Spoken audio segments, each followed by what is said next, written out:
It was a warm September morning when I found the envelope. Cream-colored, thick paper, my name printed with care. Inside was the wedding invitation. Everything was detailed: the florals, the menu, the attire, the venue. I read it twice before. I saw the line that turned my stomach. Family of the groom, rear row seating. I thought it was a mistake at first. I called no one, just stared at it.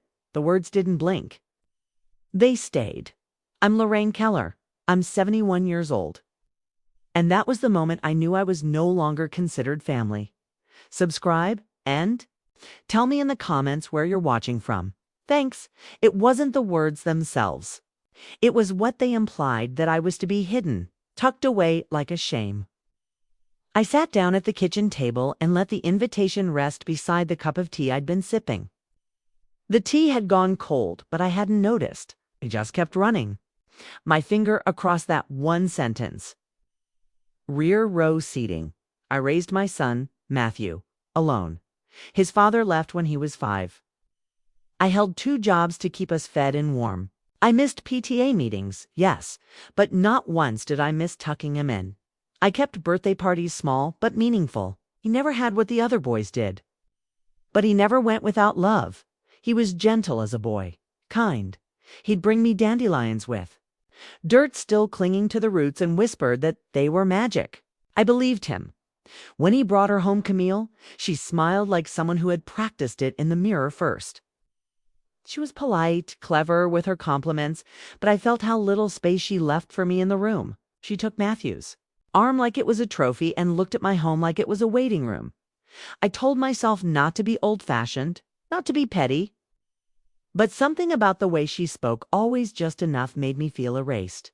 Still, I said nothing. I showed up for every dinner, brought a gift to every occasion. I tried to be what I thought they'd want from me, not a burden, not too loud, not too sentimental. I remember one dinner in particular. Matthew had just gotten a promotion. Camille raised a toast. Everyone clinked glasses.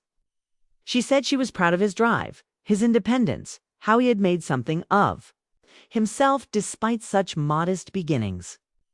Then she smiled at me, soft and sweet, like she had paid me a compliment. I smiled back, even though my hands were shaking under the table.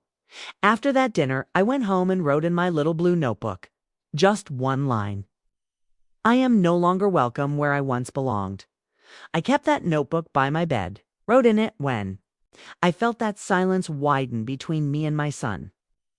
When I wasn't asked to babysit, when I heard about holidays after they'd happened, when my birthday passed like a Tuesday, and now this.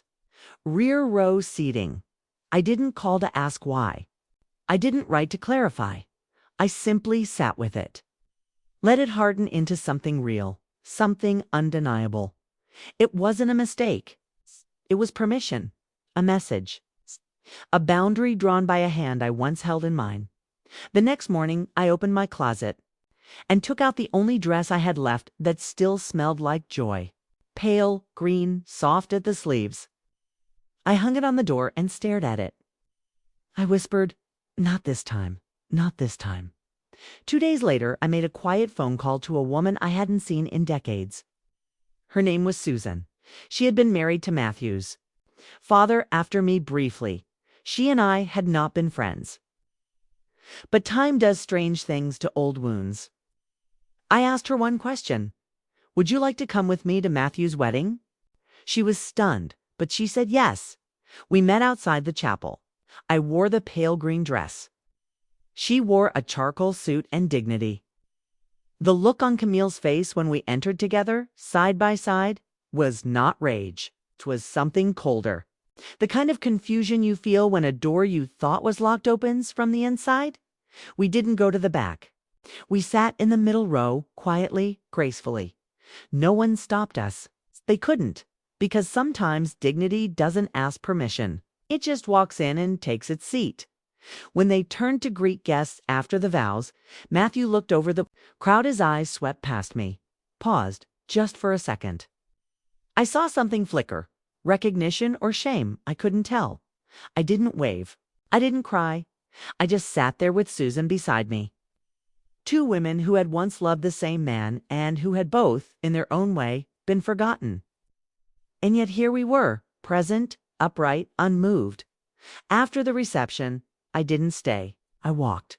Out alone. The air was crisp. Leaves skittered across the parking lot. I took off my shoes and carried them in my hands. I walked barefoot across the lot to my car. Not because I was sad, but because the earth felt real, and I needed something real under my feet. When I got home, I opened the blue notebook. I wrote, "Today I sat in the middle. I didn't flinch. I wasn't always this quiet. There was a time I would have called, would have tried to fix it, tried to understand. But I learned, slowly and then all at once, that some silences are answers. When Matthew was little, we were each other's whole world. I remember the way he used to rest his head on my shoulder after dinner, the way he used to say he didn't want to go to sleep unless I sat on the edge of the bed and hummed. I never had much money, but I gave him everything I had. He used to joke that we didn't need a television because his imagination was bigger than any screen. He'd put on shows in the living room, using a blanket as a cape and a spoon as a sword. We didn't have much, but there was laughter. There was togetherness. I gave him what I never had. A parent who stayed, his father, Dennis, left on a Wednesday. I remember that because the garbage truck had just rolled by when he told me he was done. He didn't scream. He didn't slam the door. He just left the key on the counter and said he couldn't breathe in a house that small anymore. I stood there with a basket of unfolded laundry in my hands, blinking like someone who missed the punchline. But I didn't fall apart. I worked nights at the diner and took in sewing on weekends. I made sure Matthew never saw the cracks. I let him be a child while I carried the weight of the world in a purse I never let go of. I never remarried. Not because I couldn't, but because no one else ever felt worth the risk. I had enough heartbreak folded into my pillow. I didn't need more. When Matthew was accepted into university, I cried for 3 days. Not because I was sad, but because I was proud. I had folded that acceptance letter and tucked it into my jewelry box, right beside the hospital, banned from the day he was born. He called less after that. It's the first year. We still spoke every Sunday. Second year, it was more like every third. By the time he finished his degree and moved in with Camille, the calls came only on my birthday, and even then rushed. I still remember the first time I met her. It was a brunch. She wore white like she was already the bride. She smiled, like someone who had rehearsed how to win a mother over. But I could tell she didn't see me as someone to be one. I was a formality, a box to be checked. She said my house was quaint. She said my hands were strong for someone your age. She said she'd make sure Matthew had everything he deserved. Each word was polished, polite, but underneath, I felt the undertow. She was marking territory, and I was something to gently erase. I tried. God, I tried. I bought her a birthday gift the first year, a silk scarf in her favorite color. She looked at it and smiled with her mouth, but her eyes didn't move. She never wore it. I found it a month later, still in the bag in the back seat of Matthew's car. I didn't mention it. I just smiled when she greeted me, just nodded when she said they were busy, just listened when Matthew told me they were thinking about not having children. He used to say he wanted 5, said he wanted the house loud and full of life. I guess life changed that, or maybe she did. The thing is, I don't hate her. I know people want a villain in every story, but she's not evil. She just doesn't see me, and that might be worse. I was the woman who nursed her. Husband threw the flu with a wet cloth and a bucket at 3 a.m. I was the woman who stood in the rain to clap at every school play, who skipped meals so he could have seconds. But to her, I was an obligation, a shadow behind his success. When they bought the house, I brought over a plant, lavender, for peace. She thanked me with her back already turned. After that, I stopped bringing gifts. I started noticing the shifts. Little ones, invitations that never came, updates that reached me through someone else's Facebook post. Family events I saw in photos but never lived. It's not that they were cruel, it's that they forgot. Or maybe They just stopped choosing me. That realization came slowly, like dusk. One moment it was light, the next it wasn't. Still, I never spoke of it. I kept the ache in my rib cage, tucked between heartbeats. I told myself that Matthew was busy. That love just looked different now. That maybe this was what aging into. Motherhood meant becoming a background, character in your child's new story. But the invitation shattered that. Illusion. It didn't hurt because of where I was told to sit. It hurt because someone made the choice to write it down. 2. Print it. To place me there on purpose. That was when I stopped pretending. I didn't want revenge. I didn't want drama. I didn't even want an apology. I just wanted space. And truth, I wanted to stop showing up to places where my name had been crossed out quietly that night. I sat on my porch with a blanket around my shoulders and a cup of tea that had long gone cold. I watched the stars and thought about how much of my life I had spent waiting. For calls, for kindness, for a seat at the table, no more. I wasn't going to knock on a door that stayed closed. I was going to build a new one, with my own hands. The ones she said were strong for someone my age. It was early morning when I finally opened the drawer where I kept my old documents, birth certificates, house papers, that will I hadn't looked at in years. The pages smelled like time, like quiet choices waiting to be rewritten. I sat at the kitchen table with everything spread before me. The sun was coming in through the curtains, cutting pale gold across the wood. My tea sat untouched. What I needed wasn't comfort. It was clarity. That invitation, the seating line, hadn't just hurt. It had opened something. A door I had kept bolted. I thought of all the little signs before it. How Camille always phrased things just shy of cruelty. How Matthew started calling less, visiting less, then not at all. I remember the Christmas he sent me a gift card with no note. I remember when I found out they'd gone on vacation through a neighbor. I remember silence arriving like fog. But this was different. This was printed, planned. And when someone writes you into the back row of your own son's life, it means they think you won't resist. They think you've been trained not to. I took out the notebook I'd been writing in since the first time I felt the ground shift, the one with the torn blue cover and frayed edges. I flipped through the pages slowly. I saw one entry I'd written after Camille's bridal shower. She thanked me for the napkins and then turned to her mother as if I wasn't there. Mother. From the week, Matthew changed his phone number and forgot to tell me. I called 3 times.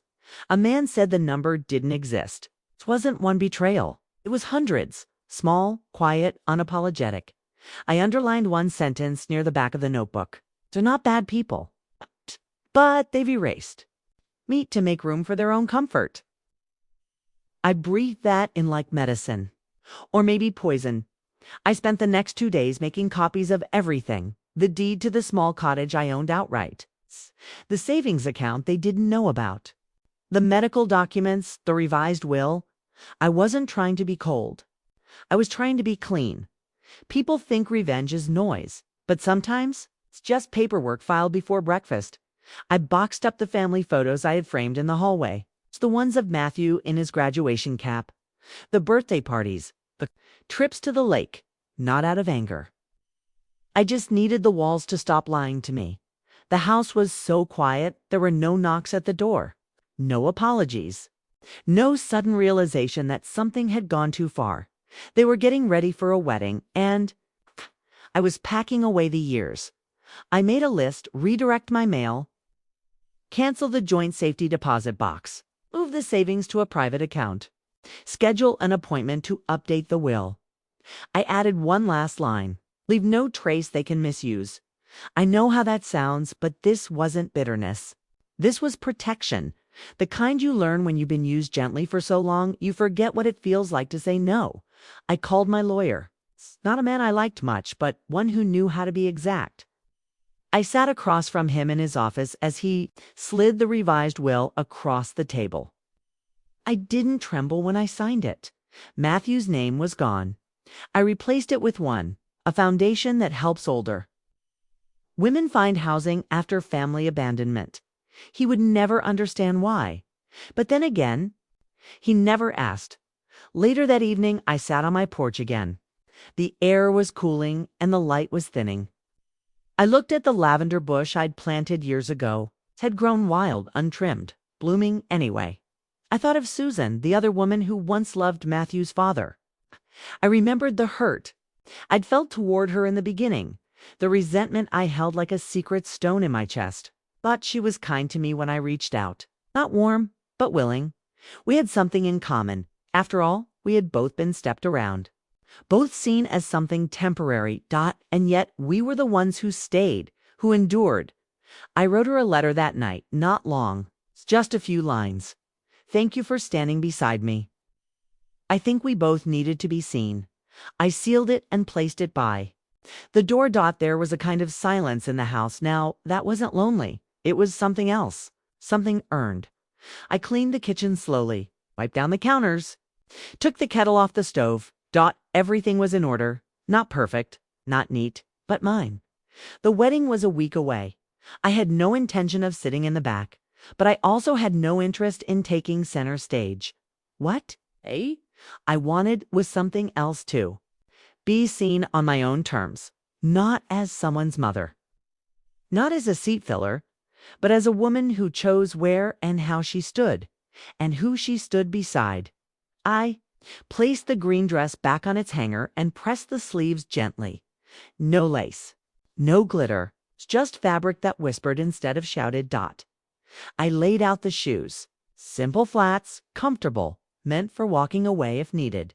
Then I sat again at the same table and wrote in the notebook, let them see what grace looks like when it walks in uninvited. The day before the wedding, I didn't sleep. I lay in bed listening to the old radiator hum, the walls creak like they were remembering something. I thought about the years that had led to this moment, not just the wounds, the choices, all the times I had kept quiet, smiled when I was being erased, accepted less because I had grown used to being the one who understood. But understanding isn't the same as being seen. I got up before the sun, made tea, and sat by the window.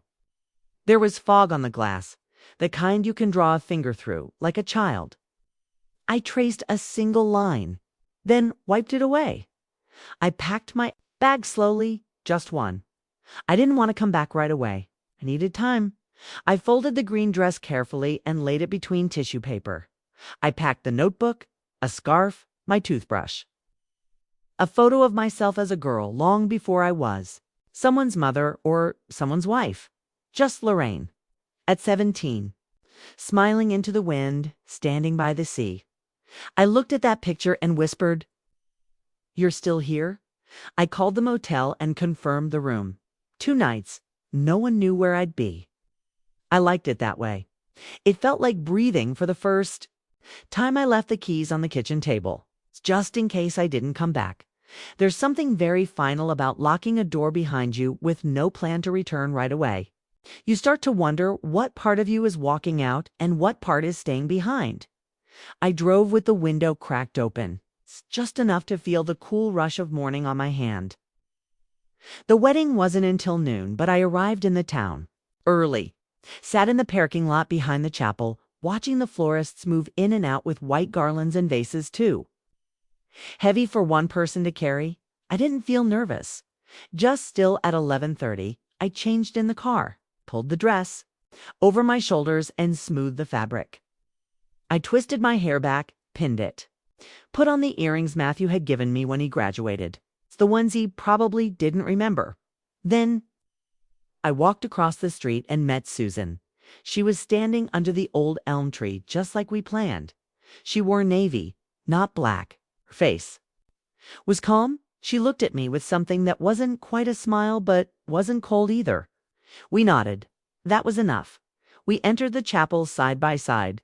The ushers looked confused. One of them held out a card, asked for our names, then paused. I told him we were fine. We knew where to sit. He didn't stop us. We slid into a middle pew. I sat down. The music started. I thought I might feel a twist in my gut when I saw Matthew standing at the altar, but I didn't. He looked handsome, polished, empty. Camille walked in with a smile like she was already being photographed. Her dress shimmered. Her mother beamed. No one looked in our direction. Good. I didn't want to be seen as a disruption. I wanted to be seen as proof. Proof that there are women who don't vanish, who don't accept the back row quietly. The vows were short, the kiss polite, the applause light and practiced. After the ceremony, we slipped outside before the line of greetings formed. I wasn't going to be part of the background in a photo. I never asked to stand in Susan, and I walked down the sidewalk slowly. She told me about her garden, about the cat she adopted last winter, about how people always assume women like us have nothing left to build, but we do. She stopped in front of the bakery and said, "I think I'll get a coffee." I told her I would keep walking. She touched my arm gently and said, "You did the right thing, Lorraine." I nodded, and then I kept going. Back to the motel, room 12, second floor. Facing the woods, I took off the dress and hung it in the closet, sat on the edge of the bed, and took a breath so deep it startled me. The silence felt different here. It didn't ache. I opened the window slightly and let the air drift in. On the nightstand was a notepad with a pen. I wrote a note, not to Matthew, not to Camille. To myself, you are not small. You were never small. You were just standing next to people who didn't want to make room. I left the note there and laid down. That night, I dreamed of my younger self again, standing by the sea. Only this time she turned and waved to me, and I waved back. I woke before dawn. The motel was quiet, except for the soft buzz of a vending machine humming down the hall. I lay there for a while, watching the ceiling, letting the weight of the day before settle into my bones like something earned. It wasn't a feeling of triumph. It's just stillness. The kind that comes when you stop asking to be seen and simply become visible to yourself. I dressed slowly, folded the green dress with care, and tucked it back into the suitcase.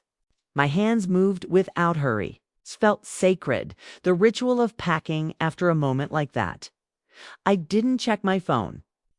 I had turned it off the morning of the wedding and hadn't touched it since. I wasn't ready to hear whatever might be waiting, or not waiting on the other end instead. I opened my notebook and wrote one clean sentence across a blank page. I am not their footnote. I am my own first line. Then I closed it and walked to the motel office to return the key. The woman at the counter smiled and said she hoped I had a restful stay. I smiled back. Rest wasn't the word, but I had reclaimed something. I drove home. Slowly let the road pass by like a long breath. Fields, trees, broken fences, gas stations that had seen better years. It all looked familiar and far away at the same time. When I pulled into the driveway, I sat in the car for a while. The house stood exactly as I'd left it, quiet, polite, holding its breath. I stepped inside and closed the door behind me. Not a slam, just a sound that said, "I'm home." And I decide what that means now. I made tea, real tea, loose leaves, a kettle that whistles. I held the cup in both hands and stood at the window. Then I turned my phone back on. It buzzed with messages, voicemails, and missed calls. Matthew had called 5 times. There were 2 messages from Camille, one from an unknown number, likely one of her friends, and then one from someone I hadn't expected, Camille's mother. I didn't open any of them. I just watched the screen glow, then fade. They were trying to understand what had happened, trying to gather the story in a way that made sense to them. But the story had never been theirs to own. I left the phone on the table and walked outside. The lavender bush was still blooming, stubborn as ever. I clipped a few sprigs and brought them inside, set them in a glass jar. That evening, I finally listened. Camille's voice was sharp at the edges. She brought her to our wedding. "I don't know what game you're playing, but that was cruel. This was our day." She sounded more confused than angry, like someone whose mirror had cracked. Matthew's voice was quieter. "Mom, why didn't you tell me you were upset? We could have fixed it." "I didn't know you felt that way." That Part stung because I had told him. In ways only a mother knows how. Through silence. Through gifts never acknowledged. Through showing up when I wasn't invited. And not showing up when I was only included out of obligation. But men like Matthew, kind but conditioned. They don't see what doesn't make noise. I didn't. Reply, not yet. Instead, I opened my laptop and logged into the bank. Moved the remainder of my savings into the foundation account. Updated the security questions. Changed the password. I opened a document I had titled for later. Inside was everything they'd need, neatly labeled if they ever wanted to understand. Not a will, not a goodbye, just the truth. The truth about who I had been, and what they chose not to see. I wrote one final line at the bottom. Being loved is not the same as being respected. I stopped waiting for one to turn into the other. Then I clicked. Save. Later that night, I made a small dinner. Just enough for one. A bowl of soup, half a roll. No television. No distractions. I watched the light dim across the floor and thought about how much I used to give, time, forgiveness, invitations. They took. And I let them, because that's what mothers are told to do. But there comes a point, quiet, sharp, final, when you realize that giving and being emptied are not the same thing. I washed the bowl and dried it, put it back in the cupboard. Then I took the phone and turned it off again. No more messages. Let them wonder. Let them sit in the silence and meet the version of me they never bothered to know. The one who doesn't explain. The one who doesn't beg. The one who knows that. Sometimes the loudest goodbye is the one never spoken at all. It started with the voicemail from Camille's sister. I didn't recognize the number at first, so I almost didn't answer. But the message played before I could stop it. Her voice was quick, unsure, too sweet. She said something about being caught in the middle, that everyone was talking about it and that Matthew had been really upset. Then, like a ribbon at the end of a gift no one wanted, she added, I think you embarrassed them, Lorraine. I sat with that word for a long time. Embarrassed. It rolled around in my chest like a marble, knocking softly against all the places in me that used to ache when someone used a tone like that, calm, dismissive, nice enough to sound harmless. But underneath, it was the same message I'd heard before. Stay small, let them be comfortable. Let them have the story, even if that story writes you out. I didn't call her back. I didn't call any of them back. Instead, I watched the silence stretch like a thread being pulled tighter. And on the other end of that thread, I could feel them scrambling. It came in waves first. The missed calls, then the texts. Matthew sent one in the middle of the night. Can we talk? I think things got misunderstood. The next day, I never wanted you to feel excluded. Camille just thought. He left it unfinished, as if the sentence itself could no longer hold the lie. Then Camille tried again. A longer message, tighter, crafted. I'm sorry if the seating made you feel unimportant.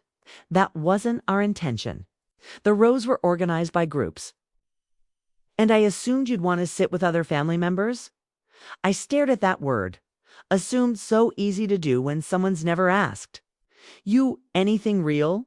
They kept reaching out, but none of them asked. The only question that mattered. Are you okay? They just wanted the moment cleaned up. Not understood. I didn't respond. And in that silence, their panic bloomed. 3 days later, Matthew posted a photo from the honeymoon. A soft beach, holding hands. Caption about peace and new beginnings. I knew it wasn't for me, it was for the audience. For the people asking in quiet corners of social media what had happened at the wedding. It was all performance, and I was done performing when I went to the post office later that week. The clerk, a woman named Ruth, who'd known me since Matthew, was in diapers, leaned over the counter and asked if everything was all right. I told her I was just making some changes. She nodded like she understood more than I said. Before I left, she touched my wrist gently. You look lighter, she said. I didn't know what to say, so I just smiled. That night, I made a list in the notebook. Not of what I had lost, I already knew those names. This list was of what I still had. A roof I own, a body that still wakes up on its own, a bank account with no shared keys, a neighbor who waves from her porch, a name that belongs to May added one more line at the bottom. Silence that protects, not punishes. People think silence is weakness, but silence, when chosen, is a boundary. Let them panic. Let them guess. I had spent so many years explaining myself to people who already knew the truth but didn't want to. Face it now. I was no longer giving that away. One afternoon, I received a letter. A real one. Handwritten, no return address, but I knew it was from Matthew. He wrote that he felt confused, that he loved me. That Camille had only tried to build something new and didn't always know how to include the past. He said he missed the way I used to be. That line caught me. The way I used to be, the woman who showed up, who said thank you even when she was ignored, who let herself be seated in the back, still clapped when the vows were said. Yes, he missed that woman because she didn't ask for anything, because she stayed small enough to be easy. I folded the letter and placed it in the back of the notebook. Didn't respond, didn't write back. Some messages don't deserve answers. Some hearts need to echo in the quiet before they hear themselves clearly. They wanted to make things tidy, wanted to say they never meant to hurt me. But intention is not protection. And harm, even when polite, still harm. I looked around the house that evening and felt no urge to change anything. The photos were gone, the boxes packed. But the space had begun to feel like mine again, not a waiting room for people who rarely came, not a shrine to a motherhood that had been taken for granted, just a place where I could breathe. I sat down at the kitchen table, opened the notebook to a fresh page, and wrote, "Let them twist in confusion. I have no interest in correcting their version of me. I'm too busy becoming my own." And for the first time in a long time, slept through the night. Morning arrived soft and golden. I didn't reach for my phone. I didn't check emails or messages or missed calls. That rhythm was no longer mine. I poured coffee into the mug with the chipped rim, the one Matthew had made in 3rd grade, painted crooked with a red heart and my name misspelled. I held it gently, even though it was stained, even though it came from a time that had slipped away quietly. I sat by the window and let the light warm my knees. There was no need to rush into the day. For the first time in years, no one expected anything from me. No meals to prepare for people who never said thank you. No errands meant to make me useful enough to be tolerated. Just stillness and breath around. Noon, I walked down to the corner store for bread and eggs. Simple things. I nodded to Mrs. Dorsey, who was sweeping her porch, and she asked if I'd heard about the wedding drama. I smiled and said something vague, like these things tend to pass. She didn't push. On the way home, I passed the small community board outside the library. A flyer caught my eye. Wednesday Writers Memoir Circle. All women welcome. Stood there, holding my bag of groceries, reading the words twice. My fingers tingled, the way they used to when I'd sit at my sewing machine and know the fabric was about to turn into something that would outlast me that night. I wrote 4 hours. Not for Matthew, not for Camille. For me, I wrote about the moment I heard him cry for the first time in the delivery room. About the nights I stayed up stitching torn jeans because we couldn't afford new ones. About the birthday cake I made with salt instead of sugar by mistake. And how he still ate every bite, smiling. I wrote about silence. About the long hallway between expectation and recognition. About standing in a room and realizing no one would ever see what you gave unless you stopped giving. I wrote about the quiet power of walking away. The next Wednesday. I went to writing group, met in the back room of the library, around a long wooden table that smelled like old books and lemon oil. There were 6 of us, all women with stories worn into our skin. No one asked me who I had once been. They just listened when I read and when I spoke about the invitation. About the words that seated me in the back. No one laughed. No one questioned. They nodded, eyes soft. One woman reached across and touched my wrist. That small gesture made something in me unclench. After the meeting, sat in my car and cried for the first time in weeks. It's not because I was sad, but because I had been witnessed, not managed. Corrected, just heard. I started coming back every week. I wrote pages and pages. Not angry rants, not revenge fantasies, just memories. Truth laid down like stepping stones. The funny thing about being discarded is that eventually you find a clearer path. You stop looking backward. You start looking around. I began taking long walks in the mornings. I learned the names of the birds that gathered by the creek. I planted bulbs in the garden that wouldn't bloom until next spring. I promised to myself that I planned to still be here. Sometimes the pain returned like a ripple from deep water. But I'd breathe through it, let it pass. There was no use dragging grief around like a coat I couldn't take off. Instead, I hung it up by the door, wore it only when needed. One Thursday afternoon, a neighbor I barely knew brought over a jar of peach preserves and said she was sorry it had taken so long to say hello. We sat on the porch, two women of similar age, sipping tea and watching the wind move through the trees. She told me about her divorce. I told her about the wedding. We didn't offer advice, just nods, just space. And in that space, something grew. It wasn't the kind of love that people chase with desperation. It was something gentler, a recognition, a knowing. Weeks passed like that, no big announcements, no dramatic changes. But every day I felt more like myself. Not the mother who had been boxed in, not the afterthought, just Lorraine. I saw my reflection in the mirror one morning and noticed a small line beside my mouth, not from frowning, but from holding back words for years. Now those words had a place, a paper, a pen, a circle of women who didn't need my past to understand my present. That evening, I opened the notebook and wrote one clean sentence.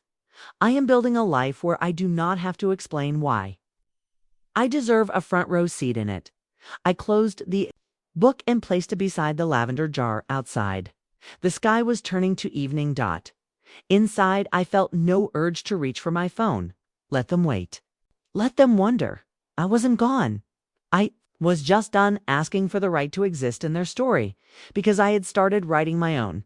It was a Sunday morning when the knock came. I wasn't expecting anyone.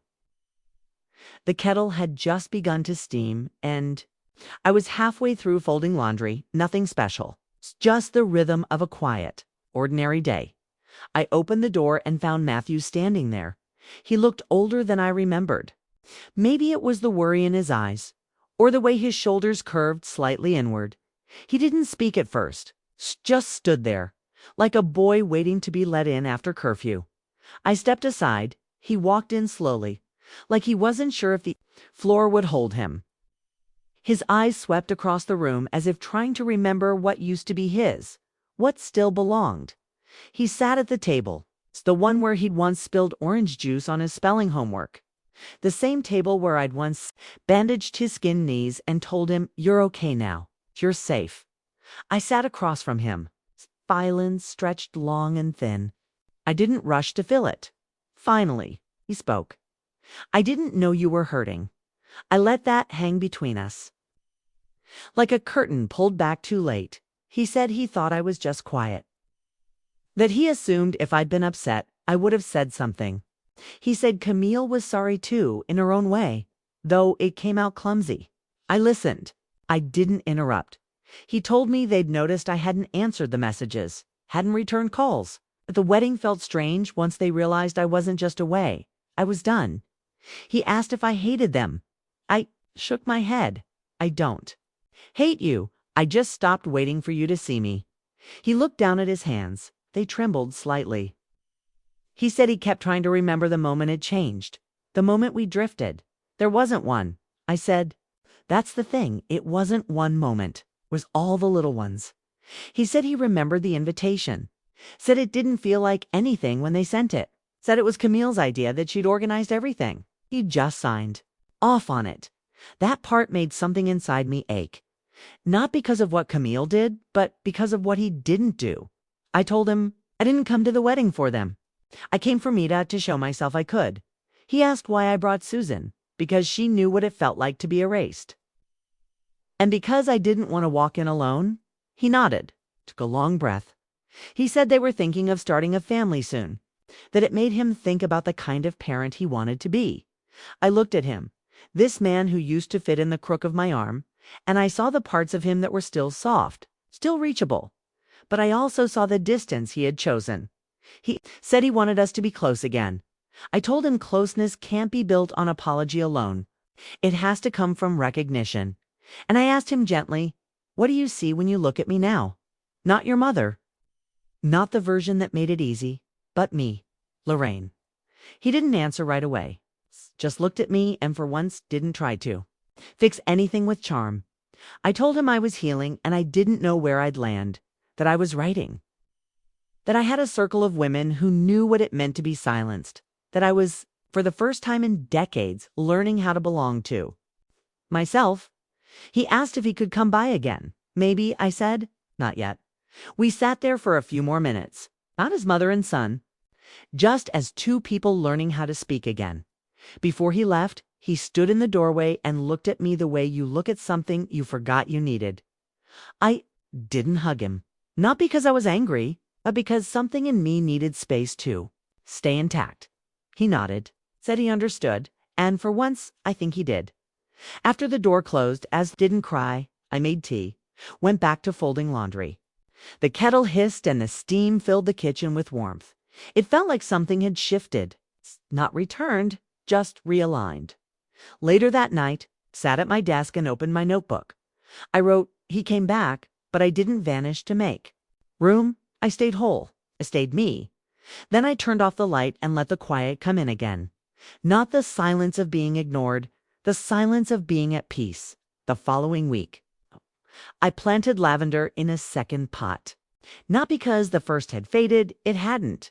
It was still full and strong, spilling over the sides like it had more to say. But I wanted the second pot to live in the window of the small writing room I had set up near the back of the house. It was quiet there. Not the kind of quiet that comes from being forgotten. The kind you choose. The kind that holds you gently. I'd taken down the last of the old pictures from the hallway. The frames were dusty. I cleaned them, then wrapped them in newspaper and packed them in a box marked "Keep for later." I didn't throw them away. It's just no longer needed them in sight to feel real. I kept the photo of me at 17, the one by the sea. I placed it on the shelf beside the jar of dried lavender from the week after the wedding. My story, told in silence and small symbols. A few days later, I returned to the writing circle. Ruth from the post office had joined. She had a story about a sister who never called, and a lake house she sold after 30 years of being expected to maintain it for everyone but herself. We all nodded. We all understood. That's the thing about these quiet stories. They live in the corners of so many women's lives. Not loud, not dramatic, just slow disappearances. Fading out of birthdays, out of thank yous, out of respect. Until one day, we find ourselves sitting at a kitchen table, wondering when we became invisible. But not anymore. Not for me. I wrote more. One submitted a small essay to a local journal. They accepted it. No payment, but that wasn't the point. The point was someone else had read my words and said, "Yes, I see you," one night. I got a letter in the mail, handwritten, this time from Camille. It wasn't long. She said she'd been thinking about the invitation, that she had reread it over and over, trying to understand what had been missed. She admitted she hadn't considered how it might feel to be placed in the back, that she was trying to unlearn some of what she'd been taught about hierarchy, about control, about how families should look. She didn't ask for forgiveness. She said she just wanted me to know. She was listening now. I folded the letter and put it in a drawer. Not because it hurt, but because some things are better kept than responded to. Forgiveness isn't always a conversation. Sometimes it's a quiet decision. That weekend, I drove to the coast. Just me. A packed lunch. A thermos of tea. I stood at the shoreline where the wind comes in from nowhere and everywhere. I took off my shoes and let the water meet my feet. The cold didn't shock me. It welcomed me, like it remembered the girl in the photo. I took that photo from my pocket and held it up to the wind. I didn't release it. I just looked at her for a long time. Then I whispered, "You made it."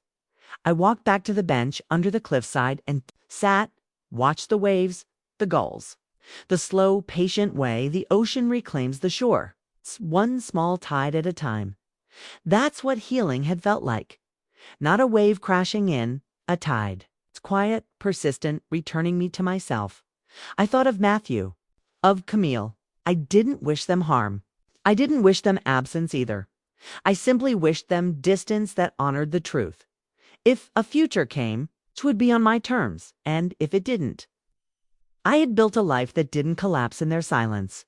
That night, back home, I opened my notebook one final time. The pages were nearly full now, words layered like soft bricks. Each one part of the house I'd built inside myself. I wrote, "This time I decide where I sit. This time I bring my own chair. This time I name the room I'm in." Then I closed the cover. Not to finish the story, but to let it live. To stop recording and start existing. I turned off the light, and the room didn't feel empty. It felt like mine. The end.